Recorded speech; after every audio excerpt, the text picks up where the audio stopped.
قلت لكم ما نقادر على ايقاف هذا الطوفان. نقول لكم ان الجزائر فريق عنيد، وانا قلنا لكم ان الجزائر راح يعيد لنا نسخة 2019. بعد فوز المنتخب الجزائري بثلاثية نظيفة على منتخب السودان، هكذا كانت ردة فعل العرب بعد المباراة على أداء لاعبي المنتخب الوطني وإمكانياتهم الكبيرة. تابع الفيديو للأخير.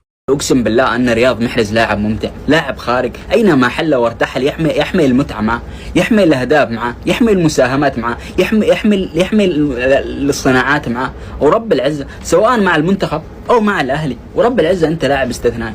رياض محرز استمتع بعمورة، استمتع بالأسيست، استمتع بالكذب. هذا أسيست كذب، هذا أسيست ما أشوف إلا في البلاي ستيشن ولا من الأمير لوكا مودريتش بس، غيره ما حد يسوي الاسيست هذا. عيال اقسم بالله عموره لعيب. ما ننكر ان الجزائر عندهم لاعبين من اعلى طراز زي محرز زي عموره، هذا فنان بشكل غير طبيعي. عندهم بغداد بونجاح، ودخلوا المهاجم الثاني اللي ضيع يمكن كورتين محققه، ولكن كاداء ولكن اجمل ما في المباراه هو مشاهده زيدان الحقيقي، ما هو بزيدان هذاك، انه جاي يتابع ولده اللي هو حارس الجزائر.